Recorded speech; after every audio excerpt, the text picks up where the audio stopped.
We should do a quick intro. Welcome to Pros Talking Prose. How you doing? We don't know what we're talking about today, but we're going to have a good time doing it. That's a good intro. There you go.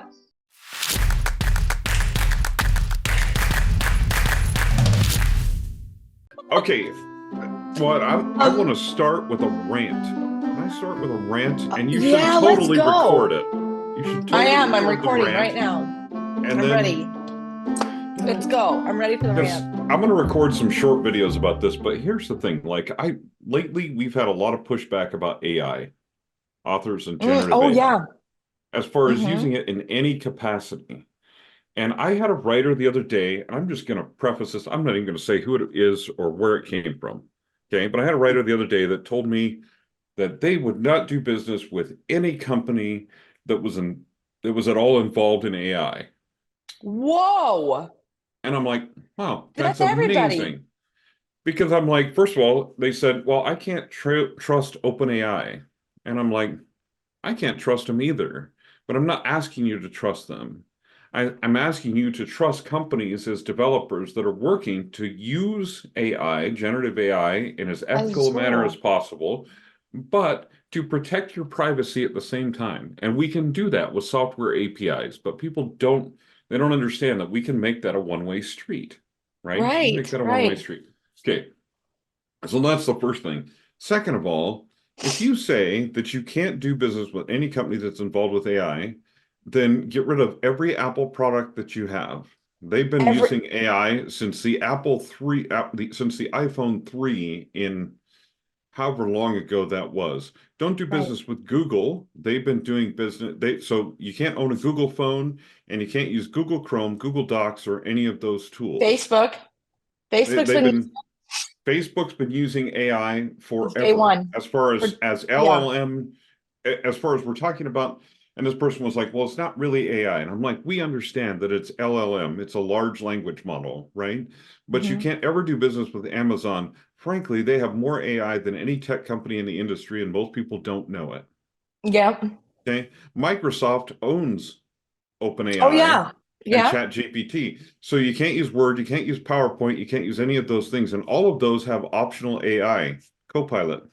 Okay, it's an optional program now and then Microsoft has their own AI and their own, so in other words, there is no big tech company that you can do business with, and a lot of small companies. When it comes to writing software, you can't use AutoCrit, can't use Pro Writing Aid, can't use Grammarly, can't use Fictionary. You can't use any of these tools because all of them have AI.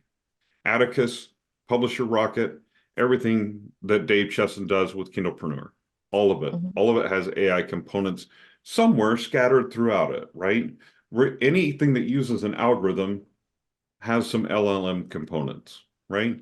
So if you're a writer and you're saying, I can't be associated with any company that has AI, you're going to get an old Royal typewriter, go to a cabin in the woods, pound out your pages on that. You can't take them down and mimeograph and copy them at Office Depot because they use AI in their stuff too, or Staples or any of those. So you have to buy your own copy machine, copy those, and take them down and hand them to people on the street and hope they pay you money for them. I just had this mental image of like the Unabomber. Yeah, I mean, I'm not kidding. Totally not funny, but I was like, oh my gosh, you were talking to the next Unabomber. Yeah, because you're going to go in a cabin in the woods somewhere and be totally mental and avoid the world as it is. So here's the thing. I don't trust OpenAI, but I don't trust Facebook, Google, or Amazon, and I use all of those services all the time.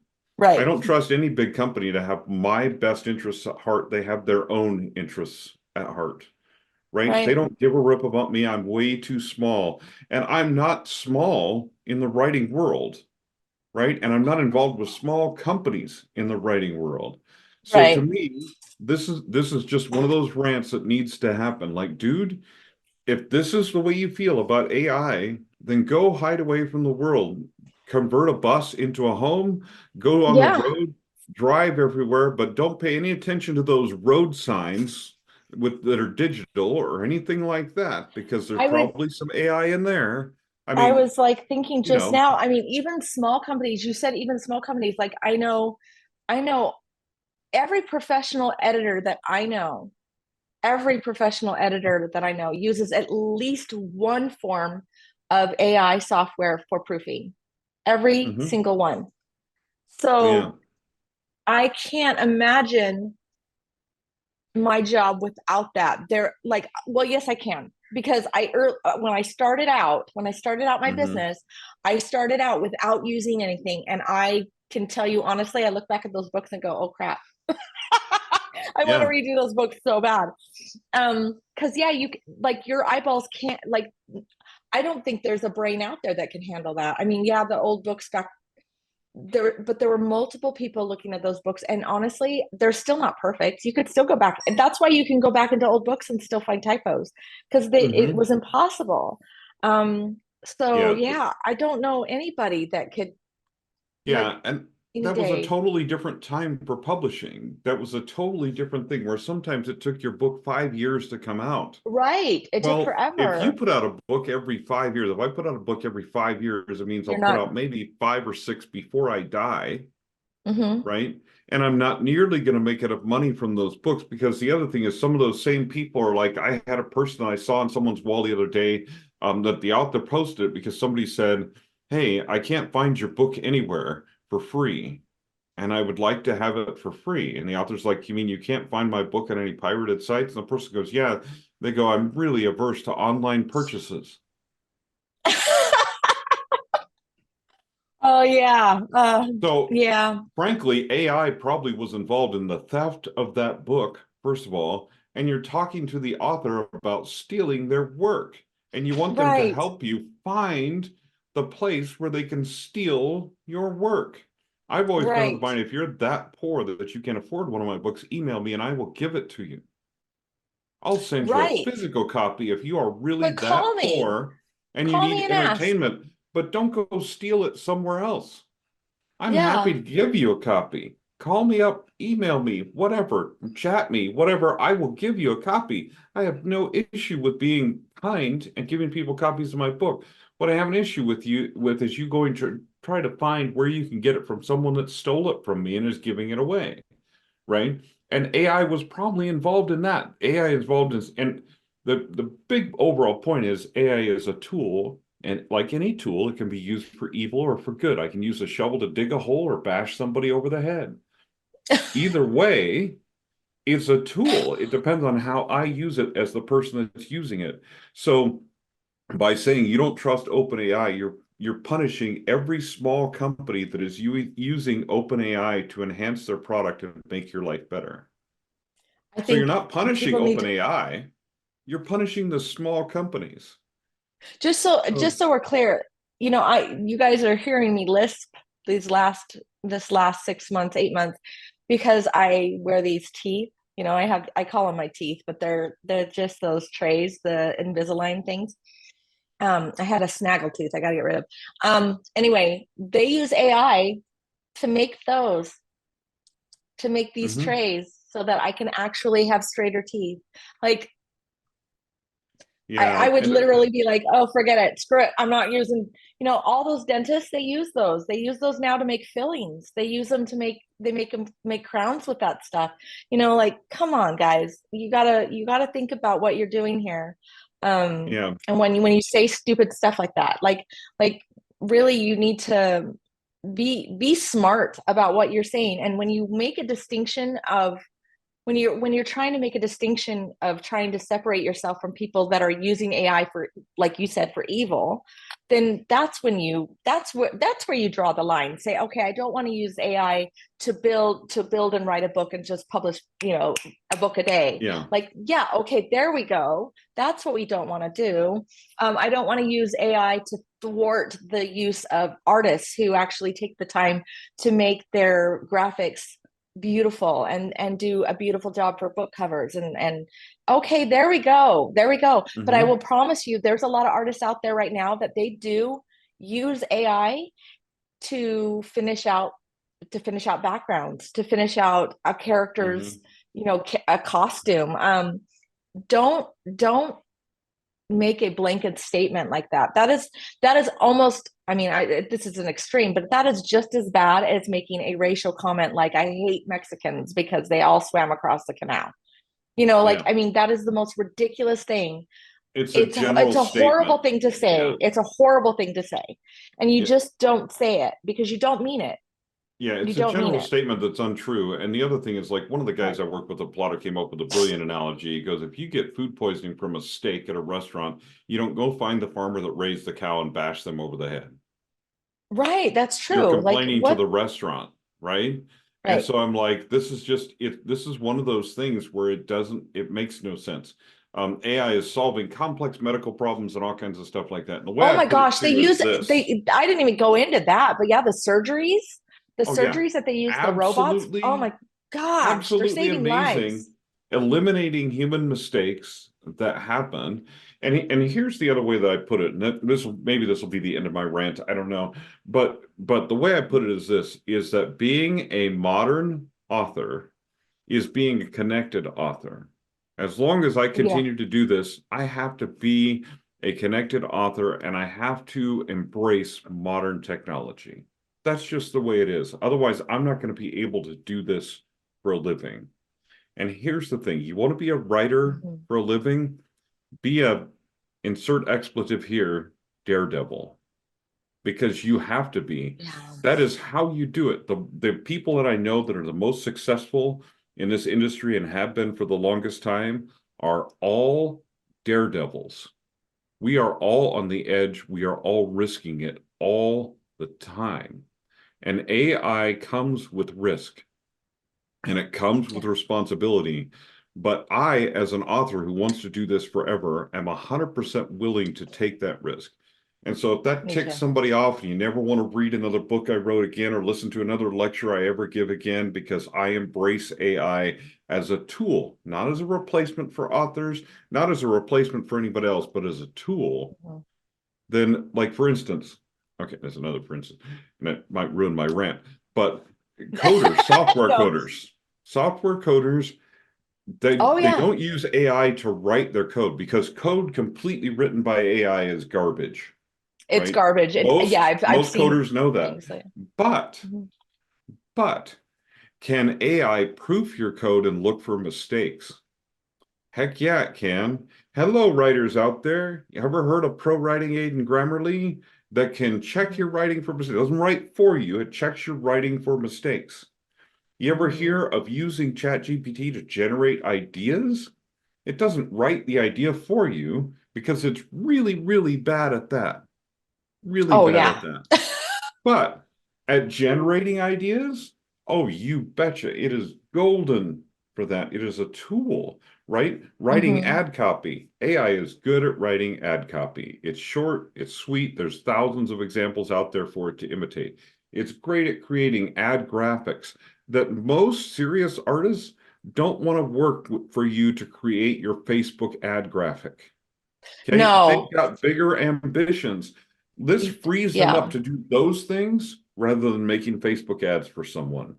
Okay, Yeah. this is, Which can be really you know, expensive, which could be that's a good way that's a super good way to expensive. like yeah, it could be super expensive to hire an artist to do that because it takes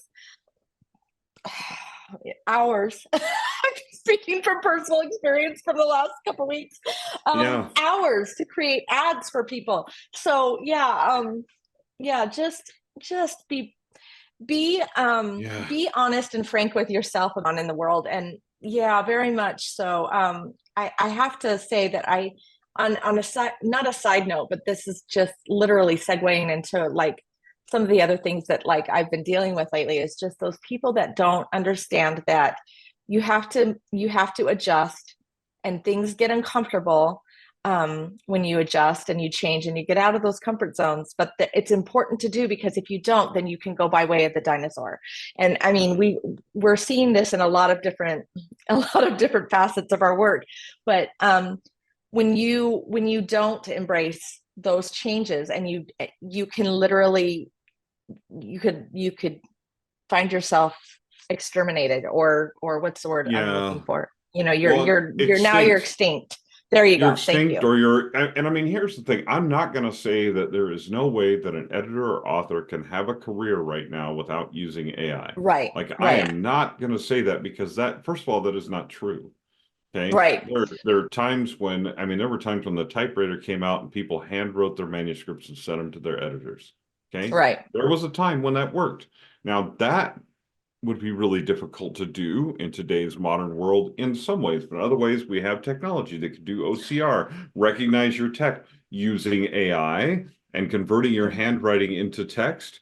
And then we could edit it and make it into a book. So if you wanted to handwrite your book nowadays, there's probably a way that you There's could probably get it ways to into do it. print and get it into publishing, right? There would be some AI involved in those ways, but you wouldn't have to use it. Somebody else would. So maybe that'd make you feel ethically better. I don't know. But the point is that of this whole thing is that this is today's world is what it is. Disagree with AI, don't disagree with AI, whatever it is that your particular bent is, right? Right. But the truth is it's here to stay. And people are like, well, what about all the legal challenges? What about them?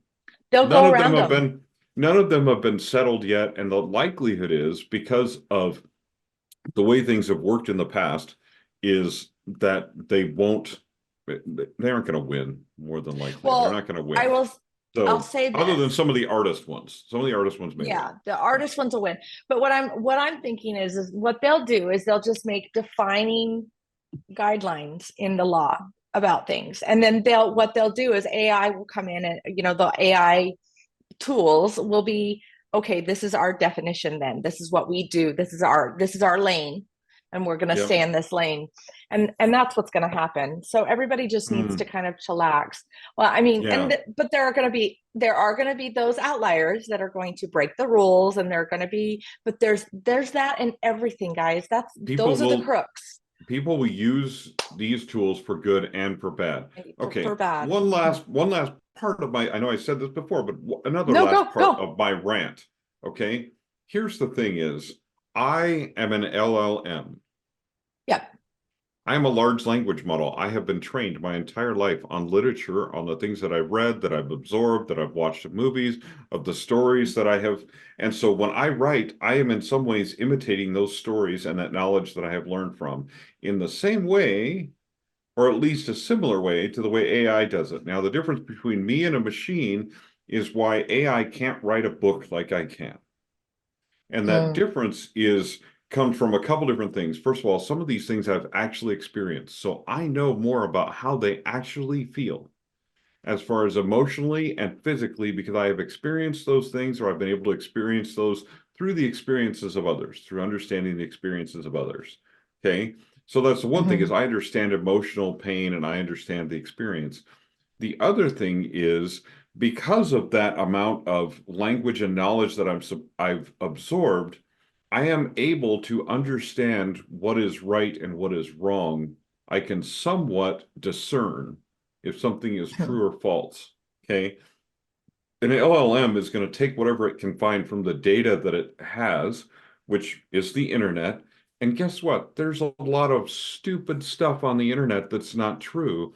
But if there's Oh yeah. enough of it, the LLM is going to assume that because there's enough of it, and because enough people of this caliber or whatever have validated that is true.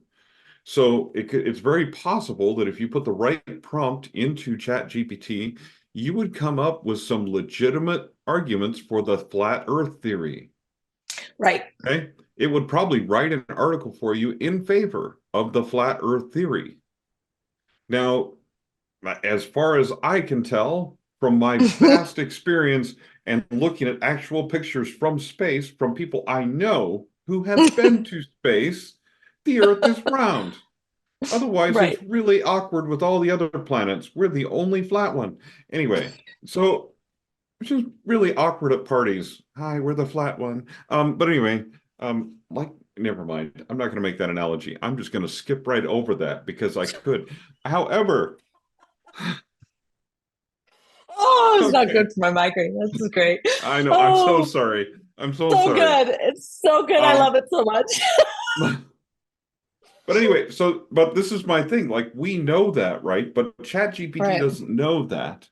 Right. But unless somebody, a human, goes in and corrects that information inside of Right. it, right? So there's still human input involved to sort out the garbage. Okay, Right. this is part of what we have to do as human beings. So the human element is never going to be taken out of a lot of this. Still, if I get Facebook ad copy or an email copy from AI, I have to go and evaluate that and edit it to make sure it meets my brand, my tone of voice, that there's no clear errors in there, that it hasn't said, by the way, Troy's followers, Troy believes the earth is flat. And you know what I mean? Like that, and it doesn't do Mm-hmm. something like that to me. So there's almost nothing that AI creates that I can take, copy and paste and use immediately, even when it comes to art. Okay, you get a Oh, yeah, graphic created by AI, and some of them are especially with art. absolutely horrible. None of them can make what I would consider a usable book cover out of the box. Like they can No. give you some ideas and concepts, but you're going to have to take those things and do something with them, right? Just so Because you it's know, not an artist. people can tell. Like there Can are tell. clear indicators. There are clear indicators when there has been a generated piece of art That that doesn't doesn't meet muster. Yeah, Then it like hasn't, yeah, and they're it hasn't been touched by an artist. People can tell mm-mm. if you listen to videos. Okay, so here's another thing you can't do if you're totally against AI is watch another video on YouTube. You can't Oh do my that. gosh, right? Okay. And by the way, you can't listen to an audiobook, even one that's narrated by a human, because almost every narrator I know uses some sort of cleanup software and production software that includes I was just AI. gonna say, I And was I just can gonna say name Beyonce, several of them. Beyonce, Mm, Tay Tay.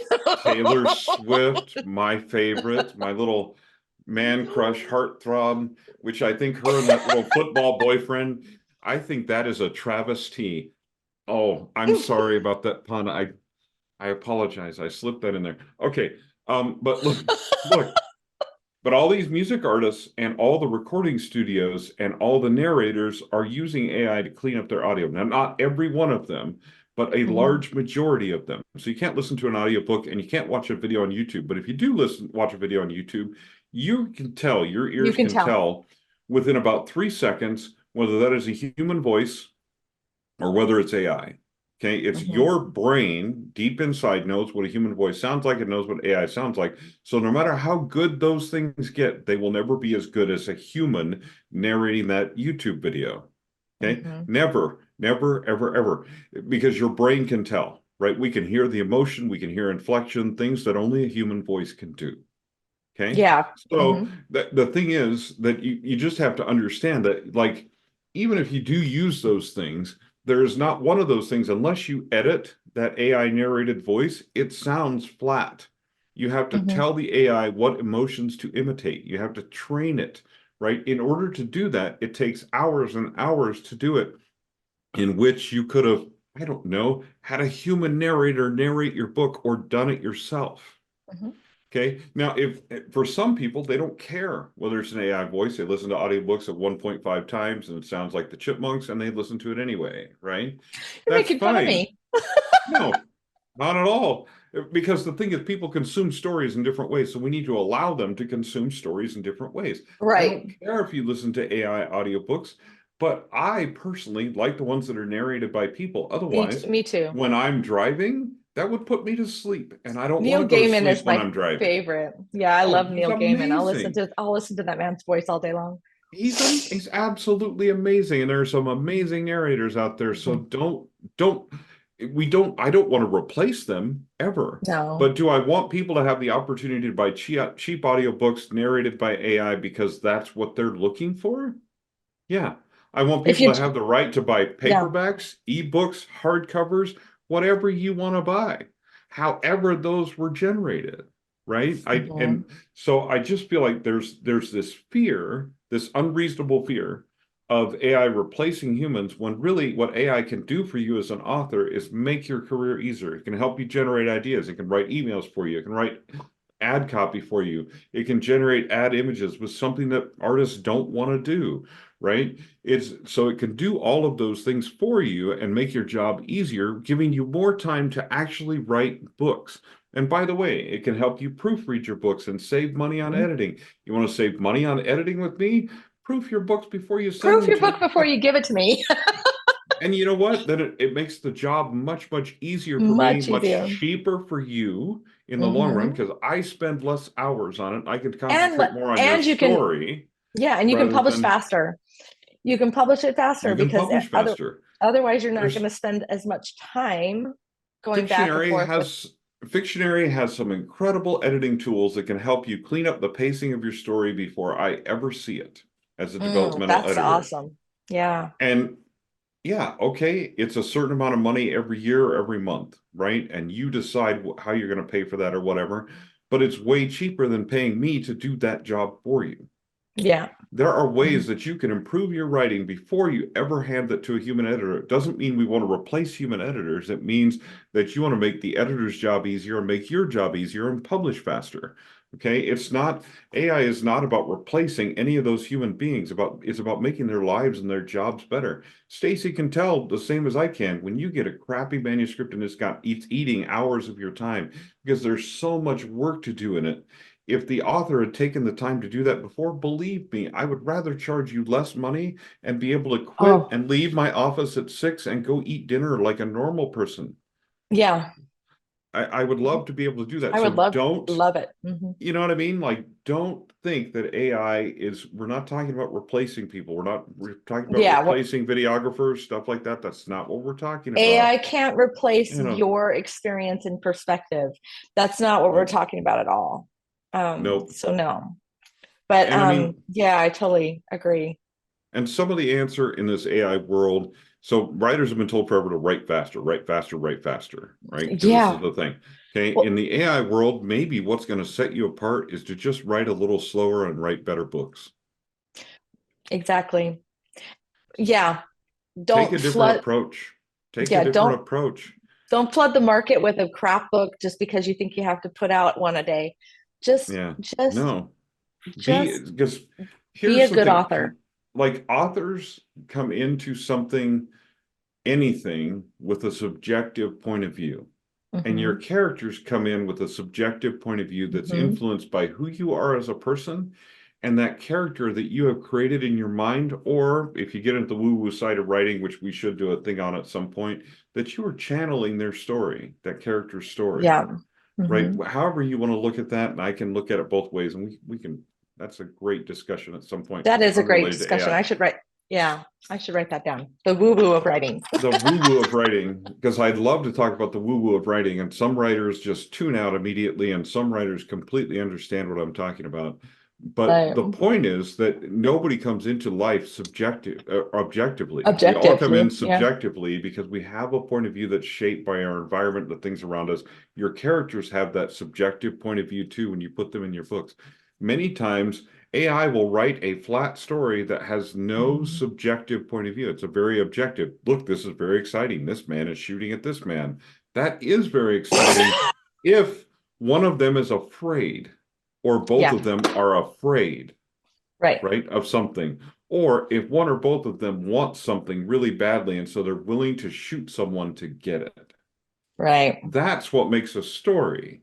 So this objective chain of exciting events that AI will create for you is BS without that subjective viewpoint that you're entering in through your characters. Anyway, Right. so this is I've just had this big AI rant. I'm going to make some I love shorter it. videos on it and stuff like that. But Well, I'm yeah, like, like I said, but um, oh, yeah, I I just get it. get worked up because I'm like, this is a tool. Well, This I is will tell not you the what, end of the world. Oh, anyway. I totally agree with you. But yeah, my daughter, by the way, when she does these, she is really good at. She'll break it up. She'll do it. We got she got like 6 or 7. I don't remember how many shorts from the last video we did. So that she'll do a good job. Um, so just real quick, I mean, we could do another quick little rant. Because this is the one I was kind of like wondering about. Last night I talked to Joy and we were talking about the way we were gonna um put her into the system of writing with me, and what she can do and offer for authors. And basically we were going through like how authors are needing certain people, and again, people to help them.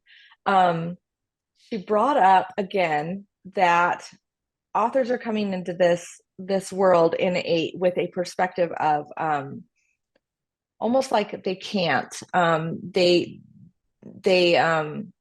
realize that there's a lot of menial tasks and it's overwhelming, and they get flustered, and they think that they have to go to a trad publisher to even get their words out there. And then when they think that they can't, they don't want to do that, or they're never going to get picked up by a trad publisher, the way to go is they have to go with an indie. And we've had this talk about indies for years, but here's the thing, guys. Here's the thing, folks. You can choose to publish however you want to publish in this life. You can hybrid the crap out of this thing. You could, but one thing that I have noticed is that it's getting harder and harder. And this is something that I might be disagreeing with you on, but I feel like from my perspective and what I'm seeing, because I just had a client yesterday I talked to about this, it's getting harder and harder to negotiate contracts with publishers because they are, yeah.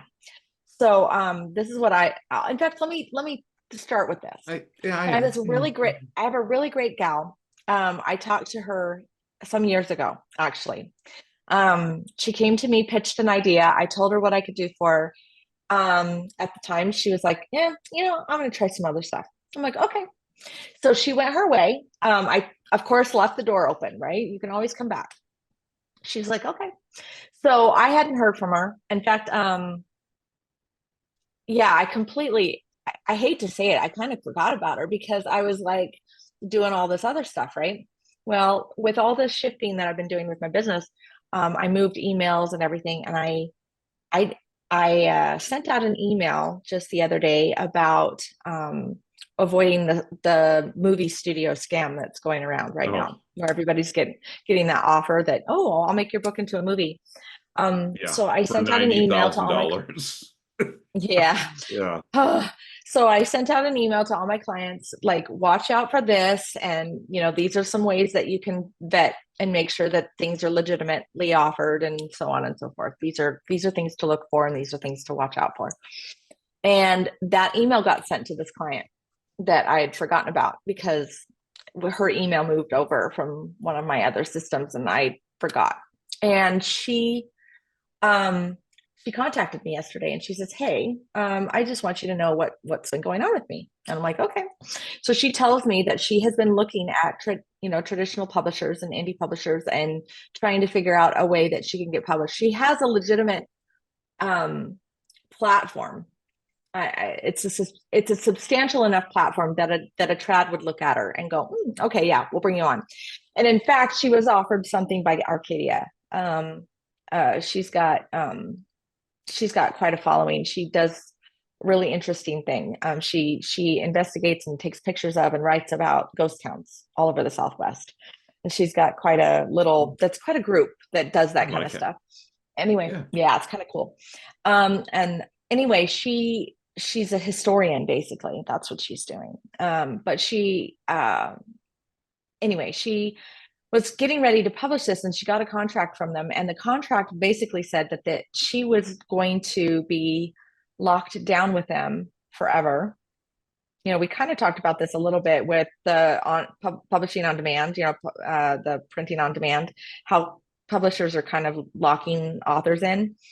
But then they also said that she would not ever, okay, so her lawyer read the contract, but he basically warned her that there was a non-compete clause in there, and that non-compete clause was so open-ended that it actually would prevent her from even having blogs.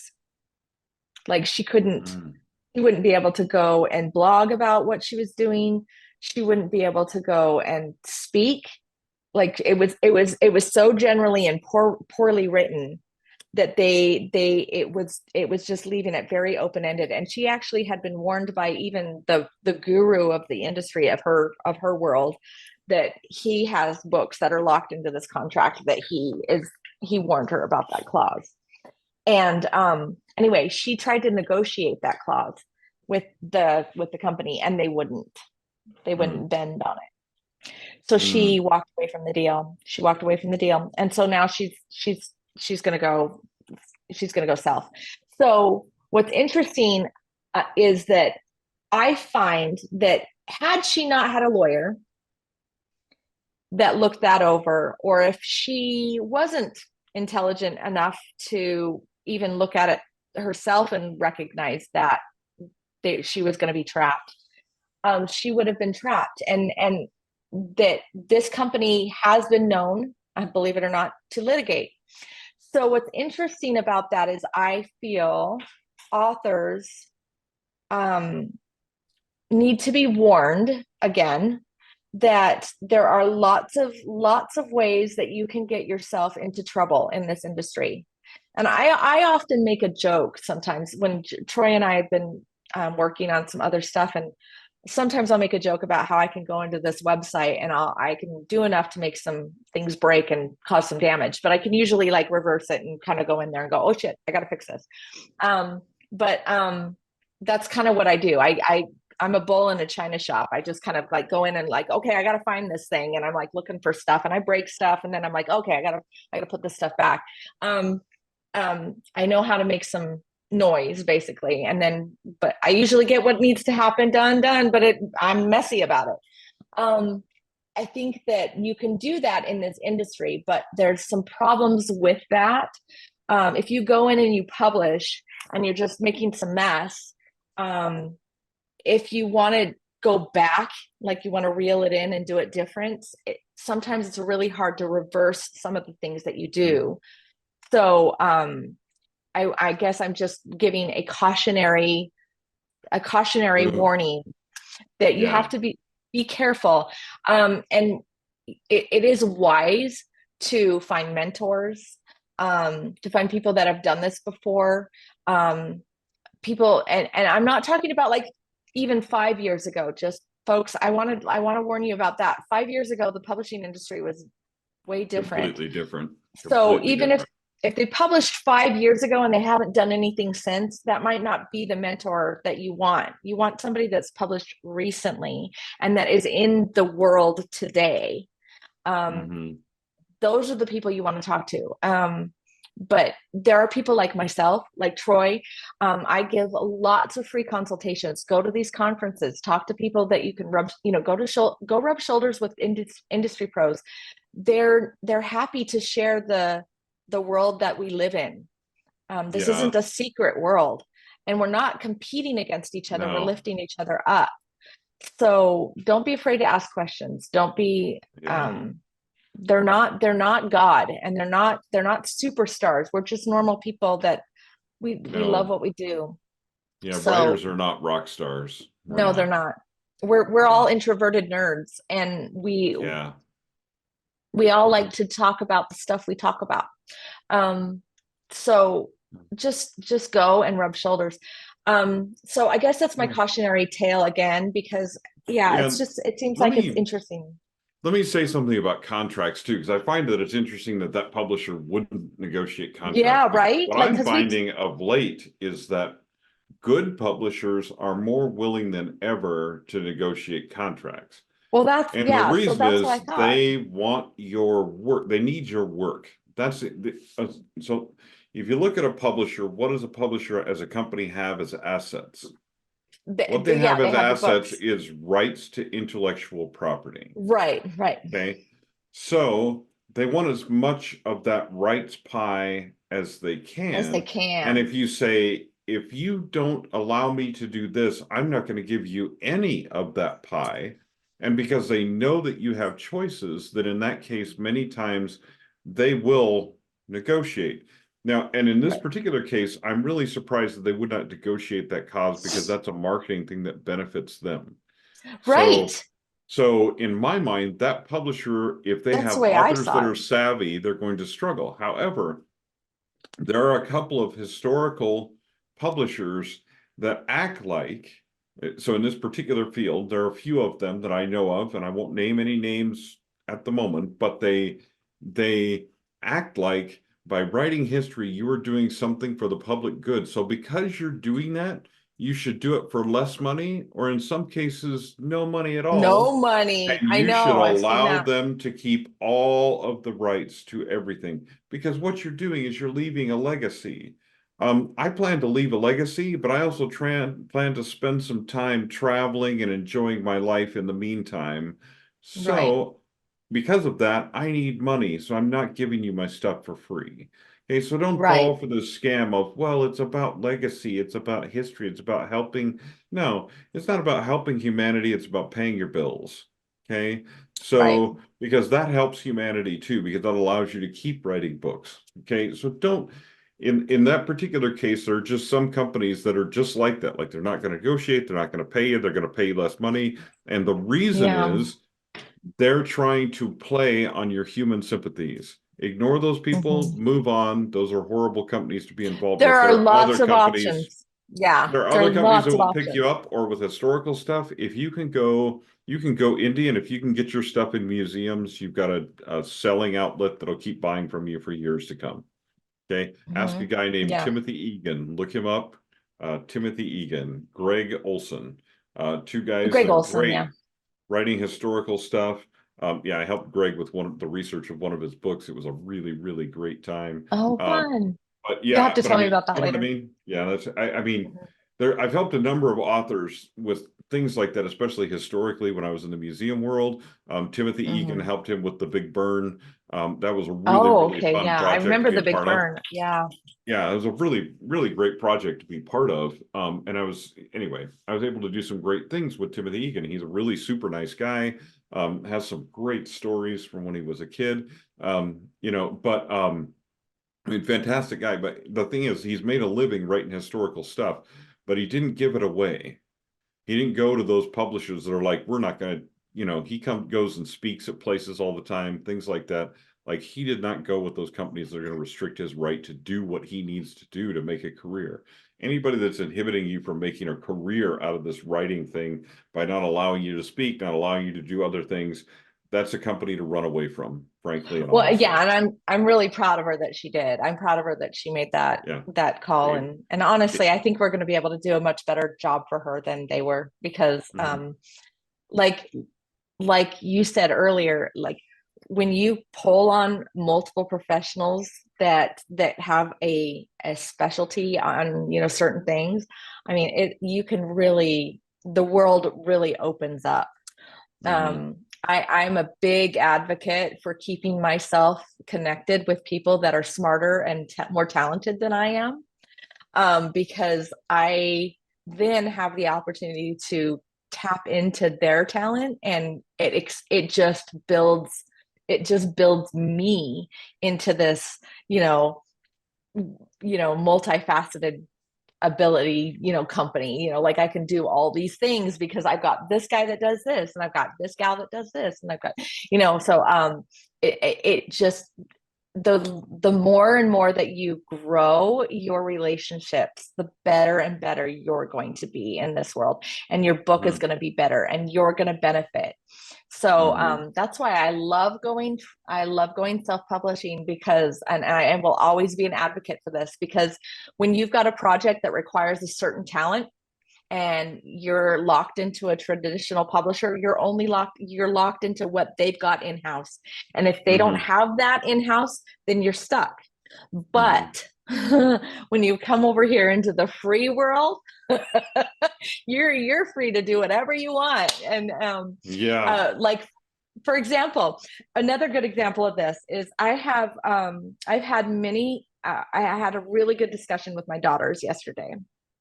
um just so you have a little, this could be another like little short. My daughters are very, very passionate girls. I don't know where they got it. Me either. But they, Mystery. and they both are very, very artistically centered, also in different facets than I am. Like there are a lot of times where I look at them, I'm like, holy crap, where did you get that? But my oldest daughter loves film. She loves film and script and animation, and she loves she just loves the art of movie making. And so she's in a communications major because, you know, mom did that. But she's going a different facet. You know, she's going this way on film and music and all this stuff. So that's what she does. My middle daughter is musically genius. She is just like a freaking genius. So she hears things so much different than everybody else. It just blows my mind. But she also is equally into music and film and stuff like that, but she sees things different than my other daughter. So my one daughter, my oldest, she's very analytical. So she sees things and she breaks things down in a very, very systematic way. She has very logical reasons why she has opinions. Her opinions are logically based in her mind, and she's very passionate about those. So you like, it's a right and wrong thing. It's almost like a black and white thing. With my middle daughter, there's a lot of gray. There's so much gray. It's almost the world is all gray, you know, like there's so much subjectivity. It's like, I feel this way because of this today, you know, like it's just, it changes. It's like the moon, you know, it's constantly changing. So yesterday there was a discussion about Les Miserables, and they're talking about Les Mis, the version that Hugh Jackman, I keep saying Hugh Grant, he did when he sing. That would have been a different movie. When Hugh Jackman did the singing of, you know, they did that singing, the live singing in that one video, that one version, and some people hate it and some people love it. And my middle daughter loves it. My oldest daughter hates it. And so there was a discussion yesterday, and it wasn't like a discussion. It was a discussion, you know, and there was a lot of passion in that argument. At the end of that argument, I'm coming to somewhere. At the end of that argument, I came in at the tail end of it, and there were tears. There were tears. There was an argument, and I was like laughing kind of inside about how we're fighting over Les Mis. Okay, that's funny. So I had to have this conversation with them about how their perspectives are both right, and that they need to understand that their feelings and their passions can coexist, because they're both built upon their own feelings when that movie generates. Yeah. Right. Absolutely. And so it's important to understand that when you come into a world that is artistically driven, that you have the freedom to feel the way you do about things. However, and this is where I came in with and I've written a blog about this on my website about art. When people say art for art's sake, and I get pissed about that. Here's why it's not art for art's sake, because I hate that saying. But the reason it's not, you have to be careful about going into that freedom, is you have to remember that it all depends on what you're generating that art for, and who you're generating that art for, and whether or not it's going to work. And there are some rules. There are some rules in this industry that you need to follow. And only because, and when I say rules in this industry, I mean, like, if you're going to call a piece of music jazz, it has to fall in those parameters. You can't write a blues riff and then say, hey, I love this new jazz piece, because people are going to be like, what are you talking about? That's not jazz. So you have to remember that it's the same thing with romance. You write a romance, there has to be a happy ending. Otherwise, you're going to have to call it something else. Because if you don't, you're going to get ripped to shreds. So there's bendy rules, but you have to remember what you're doing, and you have to know the rules so you can break them. But you also have to remember that you're selling it to an audience. When you say art for art's sake, you're taking your audience and you're going, or eliminating them, eliminating them. And this is, I love that you had that discussion with them, because here's the thing, subjectively, first of all, a couple things as an author, because I'm taking a master's level story structure course, and Nid and I were having this huge discussion about this. And this is the thing that I bring to it over and over. The number one thing as a creator, as a storyteller, is understanding your audience. If I create a book that is a satire, for instance, like you have a story that is very satirical, there are a large number of people that I'm going to tick off with that story. I'm not going Right. to turn them off of my story where they won't read it. I'm going to tick them off to the point where they may come at me and make war. Okay. Right. And it is very possible, right? If I'm writing that, so as an author, I have to understand my audience and also be willing to take that risk and to take on that battle, Right. right? I have to be willing to do that because people come into it subjectively. And if I'm creating something like a satire, I'm not creating a character they can empathize with. I'm not creating a safe character where somewhere in that story, there's someone that they feel safe with. They don't feel safe with anyone. They feel attacked. They feel battered. They feel like they're losing every step of that story. Because Mm-hmm. I'm attacking our world with satire and I'm showing you Right. why our world doesn't work. Like Don't Look Up. People either loved that movie or they hated it because they're like, oh, that's just thinly disguised wokeism. You bet it is, and it's not really that thinly disguised, to be frank with you. So if Yeah. that makes you mad, that movie is going to make you mad. Right. Right. And it's in some ways that movie's going to make everybody mad in a certain way or another because they'll be like, well, they got this right, but they sure missed on that one. Okay. Right. It doesn't matter. Okay. But you as a creator have to understand the purpose of your work, your audience, and what you want to accomplish with it. If your idea is Right. to shake things up, creating that satire is a great idea. If your idea is to make people feel good about love and romance, a romantic satire is a really poor idea. It's not going to work, right? Right. Because you're hitting the wrong audience. So there's nothing wrong with subjectively writing what you like, but art for art's sake tells what it tells me is you don't care about your audience. And this Right. is the thing. If you're telling me that, and I am your audience, and you're telling me I don't care about my audience, this is only Right. for me, then suddenly I, as the audience, no longer care about you. You have to Mm-hmm. understand that this is a symbiotic relationship. Creativity starts in the mind of the author, it ends in the mind of the reader. Right. Okay? So I Right. want a good relationship with my audience. If you don't care about a good relationship with your audience, you will have a very, very small audience of people who are like you, or very much like you, or just like you in that particular area of their lives. And that, my friends, is a very narrow scope. Okay. Right. So, I mean, I have no objection if you're doing that as long as you understand what you are doing and why. But I love that Right. your daughters had that argument because the truth is neither one of them is wrong because Mm-hmm. they are different audiences.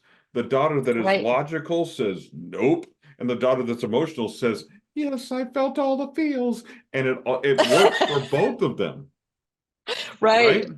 Right. And so one Right. of them, like, they're like, I hate that edition of Les Miserables, but I like this one over here.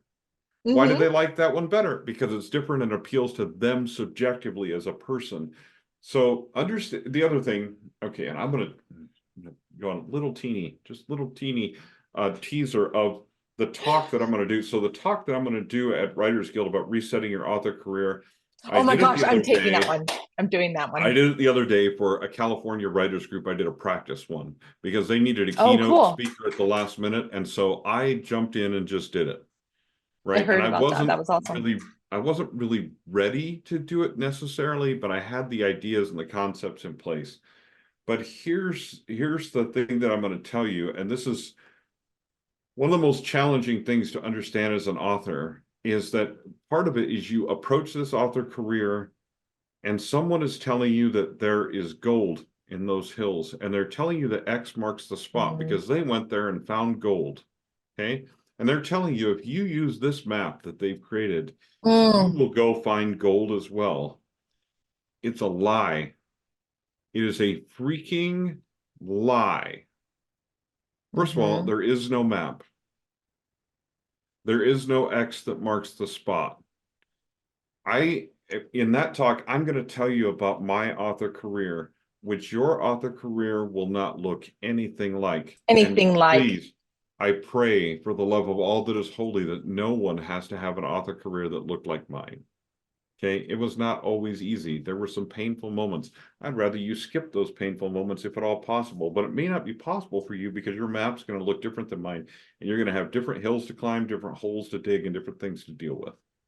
Okay. Mm-hmm. So anytime that someone tells you, when your daughters were arguing about that, the truth is neither one of them was right and neither one of them Mm-hmm. was wrong. And the Wrong. truth Mm-hmm. is, when it comes to the publishing industry, nobody giving you advice is wrong and nobody giving you advice is right. That's right. Because there isn't a right and wrong there. That is a very gray area that you're going into where you are going to have to find your way. Okay. Mm-hmm. There's a lot of other things in life that are applied that way. I'm going to apply it to writing because, hey, that's my favorite. And it's what I do, right? It's where I have the most expertise, but I can tell you that there's all kinds of other ways in life where there are gray areas that you just need to learn to embrace. And you need to I love understand when that you go because into discussions with other people, they're not right, but they're they're not also right, not but they're wrong. not wrong. They're not wrong. I love that so much. When I came into this industry, well, first of all, my journey, of course, is like that. And I haven't met an editor that has the same journey. I haven't met anyone that's had the same journey I have had. And frankly, I haven't met two editors that have had the same journey. No. What's really what's really interesting about that is we all come in different ways. Some come in as writers who are now editing, or vice versa. It's so different. And then some come in through publishing houses, and some don't. Some never go to publishing houses like me. There's lots of things that we do differently. So one of the things that I loved, though, when I decided to do this job is I found a blog from an editor who I think she was in Penguin. I can't remember, but she was one of the big five editors. She had since not, she'd since switched and gone to somebody else, but she used to work for Penguin, I think. But anyway, I digress. She was writing about her journey, and she was saying that one of the things that, like, if you want to become an editor, this is what I did. And she made a very good point. When I was reading that, now I was at the beginning of my college journey as a 40-year-old. So I was trying to figure out, what I wanted to be when I grew up. So I'm sitting there and I'm reading this, and she says, I wish I would have gotten a communications degree instead of an English degree. I wish I would have taken those classes, because it would have been much more productive for me. I would have learned a lot more that relates to this industry than an English degree. And I thought about that. I really, really pondered on that, because I thought I had to get an English degree because, we write, right? We have to know the language. Mm-hmm. Well, the thing is I had to really evaluate what I know. And one of the things that I know is I know story. I know story really, really well. At the time, did I know how to put my finger on it and say, okay, that's because that plot point is not at the right point in the story. I need to move that to this point in the story. Did I know how to like break it down? Probably not, but I had an instinct. And I knew what worked and what didn't. And so because I knew that, I knew I didn't really necessarily want to get into creative writing. Like I didn't want to waste that money and that time in a creative writing class. What I wanted to do is focus on the business of editing and communicating how those things work and why, and resolving conflict, because conflict is our life, right? Conflict is our life. And finding conflict and resolving conflict is what books are about. And so I was like, you know what? That's what I want to do. And so I jumped into those classes. And I will tell you, if I could find that blog again, I would reach out to that editor and I would tell her, thank you, because you put me on the right track. Now, is she wrong? You're right. She could be right and she could be wrong. She could be wrong for a different person, because somebody who didn't have that instinct that I had, somebody who didn't need those writing courses that needed to break down story that way, maybe that was where you needed help. Whatever that journey is, it doesn't matter. But yeah, the journey that I'm on right now is completely different. And the passion and my editing job is great. Taking a story and fixing whether or not that verb is the right or wrong verb, Okay. Mhm. Yeah, I can do that for you. I can, and yeah, we'll do it. I started off in this job going, I don't want to ghostwrite. I don't want to book doctor. What am I doing right now? I'm book doctoring all over the place. I'm book Mhm. doctoring all the time. But I actually think that that's because I love it more than I thought I wanted to admit. Mhm. Yeah. And the other thing is I am more passionate about publishing and getting my clients, getting that story to where it's beautiful, and seeing their faces light up when they hit that publish button. That to me is the icing on the cake. And Mhm. so, yeah, I'm a different editor. And so, Mhm. you may not follow my journey, but just like your writing journey, it's your writing journey and it's different. Um, Yeah. don't don't compare yourself. I guess that's my message. Oh Don't yeah. compare yourself, No. and don't say, well, I'm not at this level of success, so I must be failing.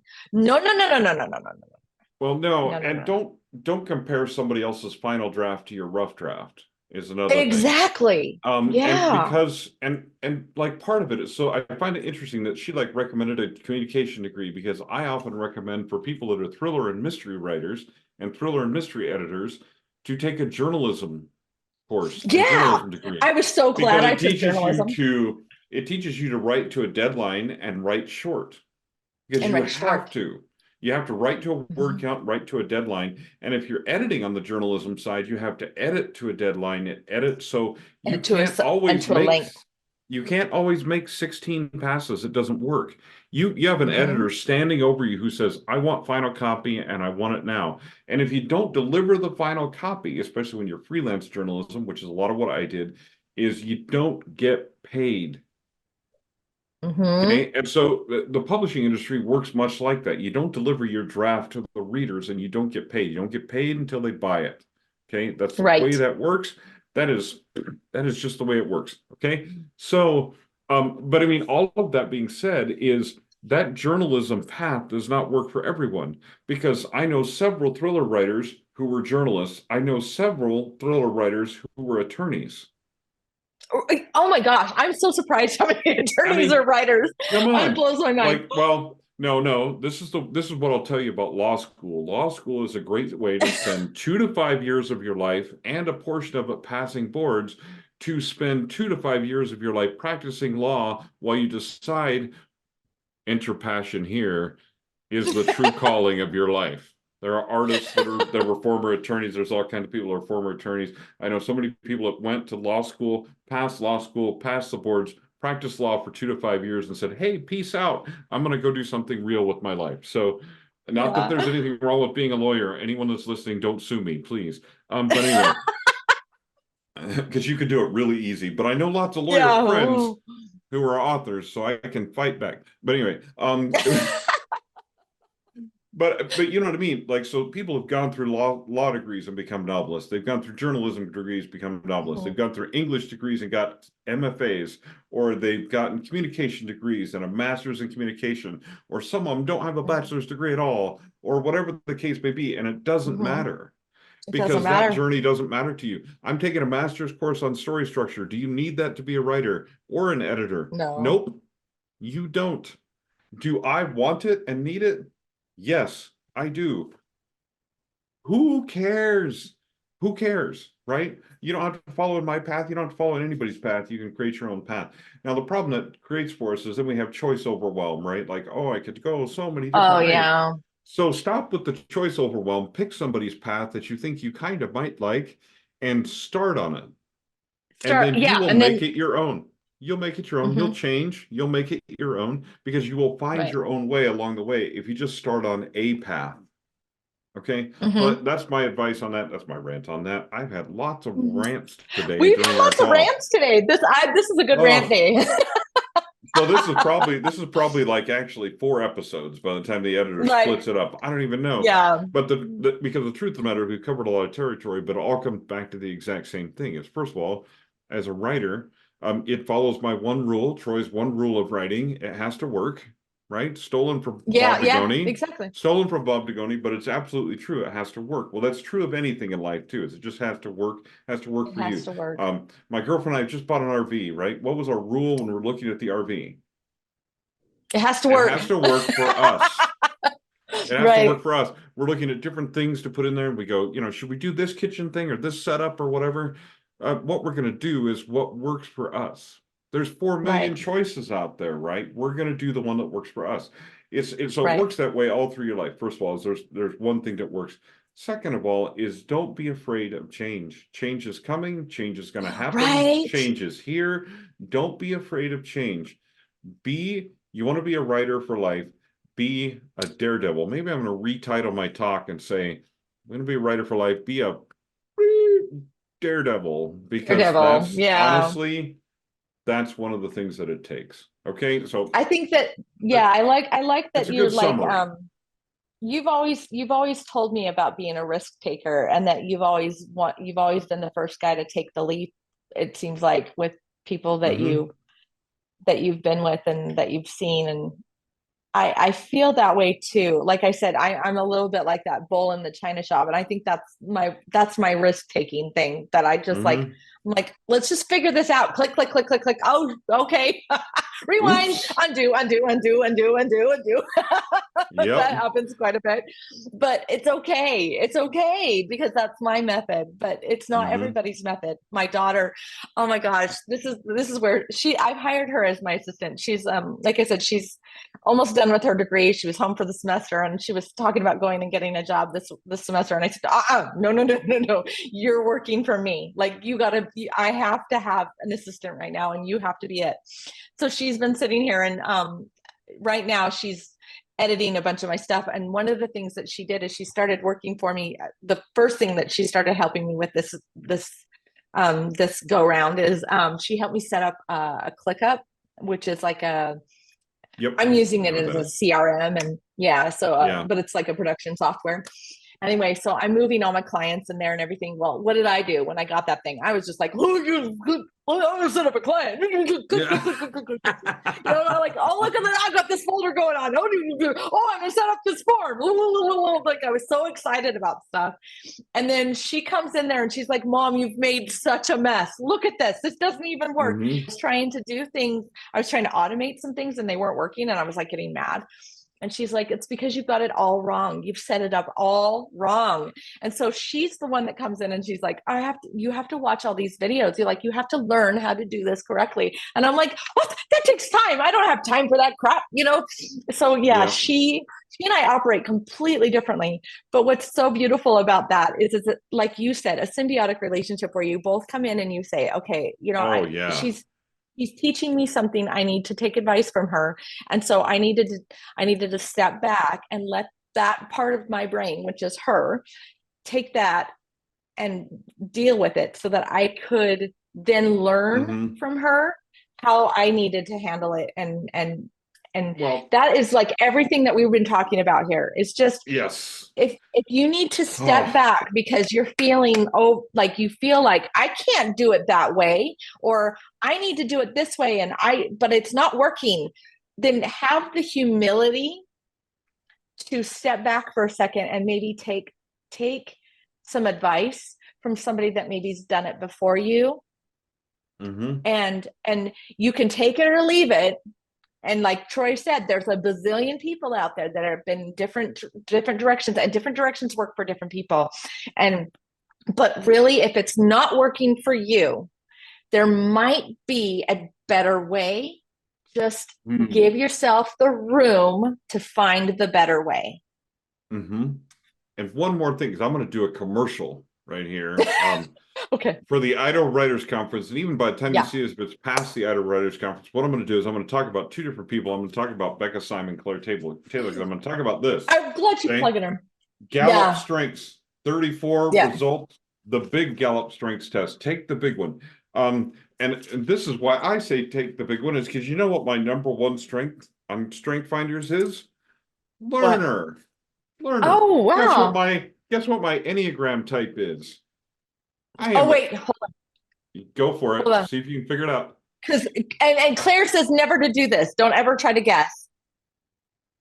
And you're not the challenger. You're not going to get it. You're not going to guess. Really? Oh, what are you? Is it a surprise? I'm an enthusiast. What? I'm a number 7. I would have not. So what am I I wouldn't have get enthusiastic that about? song. I'm enthusiastic about all kinds of things, but I'm enthusiastic about learning. Number one, Yeah. Gallup strength. Number one. So look, first of all, know who you are as a person, right? Because this is why every time a class comes along, I'm like, yes. And then I'm Yeah, like, you do get how am I excited. going to fit that into my schedule? Right. Right. So, because Yeah, I'm you do that. enthusiastic about all kinds of other things. There's other strengths that I have that all play onto that because I'm also an achiever and I'm a high relator. So I'm big into relationship stuff like that. But anyway, so I'm Yeah. enthusiastic about relationships, but that also creates other problems for me because once I'm enthusiastic about a relationship, if you betray that trust and betray that relationship, now I cut you off. I turn Yeah, I into have a that bad problem guy. But too. anyway, that's another thing. But anyway, but the point of it is to in order to align yourself with those things and accept help from experts, first of all, you need to understand who you are. Like, who am Right. I as a person? Right? Mm-hmm. What is my life? Who am I as a person? Right? And then you can understand where you're strong, where you need help, and why you respond this way of like you go into like a bull in a china shop Oh, of like yeah. I'm gonna fix this thing, Yeah. and The then you go, triggers. oh, Yeah, you it's a can. mess. You understand the triggers so you can slow down and you get click ups and you go, I want to go in and fix all the things, and then you tell your daughter, you're like, but can you set up the things first before I go in Before I and try break to fix everything. all the things so that I don't break anything, Right. right? Claire And says this, so and yeah, I'm gonna plug Claire because Claire says this. She says you have to know what your fears and your desires are, and you have to understand who you are as a person so that you can respond and not react. not react. You And can respond and not you react. can respond and react, not And react. that's what I love Enneagram is that. all about. It's about your core Mm-hmm. fear and your core desire. And then you can Mm-hmm. apply those things. And the reason I say Clifton strengths in addition to that is because then I know my core fear and desire, and I can apply that to my achiever and my command and my significance thing strengths. And I can say, I'm enthusiastic about command, right? Mm, But what that means is that if I try to set up a system because I know that this is what's going to help us and make us successful, and you go against that system, my right. enthusiasm, it can result in me reacting to you Yeah. and slapping you Mm-hmm. down rather than responding and even considering the things that you have to say. This is why I tell people when I go into an organization, I'm like, make me tell you no twice. Because the Right. first time I might have reacted. I know I might have reacted. You come back a second time and display your passion and your argument, and it is very possible and very likely that I will I'll reconsider come on the side. Yeah. and I will I come think on your that's side. I So think that's that's part of what what's I tell people that because I know my strengths, I know my core fears and desires, and I know and so I can combine those into if you respond to me this way, you have a good chance of being successful. you know what's interesting to me. Um, I've dealt with a lot of conflict in the recent days. You understand that. Um, there's been a lot of conflict in my life with a lot of different facets of things. One of the things that I've noticed is that people react to other people in a way that is sometimes, and I'm saying this as a judgment from a judgmental standpoint, but also from the fact that I recognize this within myself as well, is that sometimes we respond to people in that reactionary way. Mm-hmm. We react, and those of us that fail to step back again and give ourselves some time to recognize that we're reacting and not responding, um, we are going to jeopardize the our future without those relationships that could have really nurtured and strengthened us as people. Mm-hmm. And as a good example, I mean, I recognize there's a lot of strengths that I gain from having you in my life. Like I recognize that your perspective and your experience in this industry, it enhances my experience. And so, and I felt that way about Donna Donna Cook, McLean. I felt that way about, a lot of people that have influenced me in my early career. Those people I will always forever be grateful for, because they added to me. But if I had taken those reactionary responses that I had to them at first, with like, maybe they said something one day that bothered me, and I reacted instead of responding, instead of stepping back and going, wait, I need to kind of give myself a minute to get this emotion out of it, and really process what's being told to me, then I would have really lost out on a lot of wisdom. And the reason I bring that up is because, like, in the conflicts that I've been dealing with lately, I'm seeing a lot of people react, and a lot of people say stupid things, and a lot of people close doors on relationships that are going to, in the long run, cost them. And it's unfortunate for them. But for me personally, I'm taking it as a learning tool. I'm looking at it going, okay, what am I learning from this? I'm learning that, by failing to say, you know what, I need a minute because I'm being grouchy today, or you know what, like I don't understand because this is new to me. Can you give me a minute so I can figure out how to adjust to this new world that we're shifting into?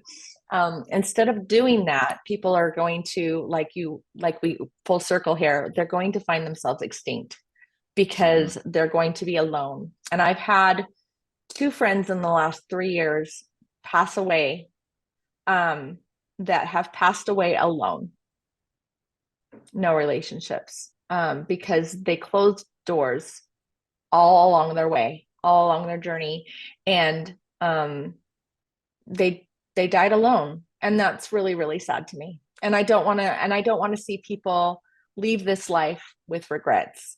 And I think there's a famous saying about graveyards, that when you walk in a graveyard, you're walking amongst the generations of regret, or something like that. There's a really cool saying about the regrets that are buried in a graveyard. And I would hate to be passing into the next realm, whatever you believe. I would hate to pass from this life into the next with regrets.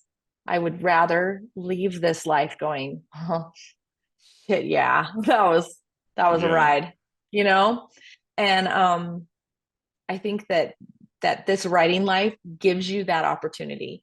And I don't feel like you should ever pass on those chances to take risks.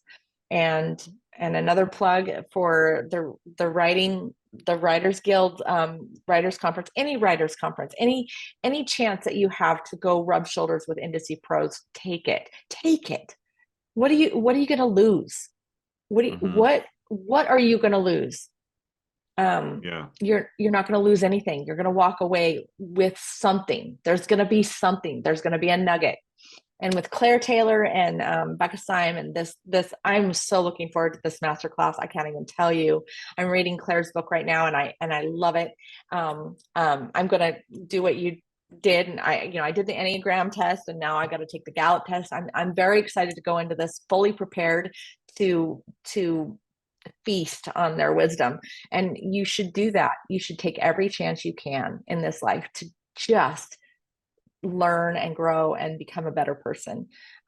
So I guess that's the theme about this. I mean, the AI and everything, like, it's all of it. Just embrace all of it. Just if you're finding yourself rejecting it, ask yourself why. Like, well, what honestly, is it? Here's the thing. Most of the tools make this optional, where you, as far as like the smaller companies, make this optional. You don't have to use AI. You can still use a tool without using AI. You can use Word without AI. You don't have to use Copilot ever. Now, Word is still going to try to use AI when it does. Well, that's what their spell check is. Spell check and suggestions and stuff like that. But it's on a smaller scale. So maybe you feel more comfortable about that, whatever. But the truth is that right now it still is optional. But there may come a time when it's going to be more difficult for you if you no longer use any of the options. Okay. Mm-hmm. That's okay. But just understand if that's who you are and that feeds who you are and that's who you want to be, that's fine. They're just, when you make those choices, there are consequences for those choices. And as long as this is one thing about all of these choices that we've talked about is it's okay if you want to reject writing community and you want to be a solo writer and you never want to be a part of community. I have a friend of mine who's very similar to that in their mentality, right? I cannot imagine that, but that's what this person wants is being sans community, just be an isolated writer who wants to write things, right? That is Mm-hmm. possible, but you're making choices and those choices have consequences. So just, I mean, a part of this is yes, know who you are. Yes, know how you align with things. Yes, understand the industry as it is and as things are happening now, but and make wise choices for you that work for you, but understand that choosing what works for you, if it doesn't fit into the mainstream, if it limits you in some way, has consequences. As long as you're comfortable with those consequences, it's okay. It really is. Yeah. Just know you. Know thyself. Yes, for sure. For Author, sure. know thyself. Awesome. Well, thanks again, Troy. This has been a great Pros Talking Prose. I should say we should do a quick intro. Welcome to Pros Talking Prose. How you doing? We don't know what we're talking about today, but we're gonna have a good time doing it. That's a good There you intro. go. There Maybe you we go, should Sydney. maybe we should record at some point a stock intro. Maybe she can help us with that. Yeah. But anyway, Yeah. and like today's talk may Awesome. be separated into a few different things because who knows? Oh, She it's gonna has be a a few way to do different that. things. It's yeah, she'll figure it out. But yeah, I mean, this has just been awesome. This has been another awesome chat. It was also great to just vent Mm. about things. Oh my gosh, I had Now to I get have it to out go of back me. to work and face some of Yeah, I these have to. AI deniers and stuff like that. And I mean that's it, you know, honestly, it's just become a part of like it's also It's the become a part job. of someone that embraces AI is going to face those people that don't. And so that's part of the job as well. Bummer, Oh but well. okay.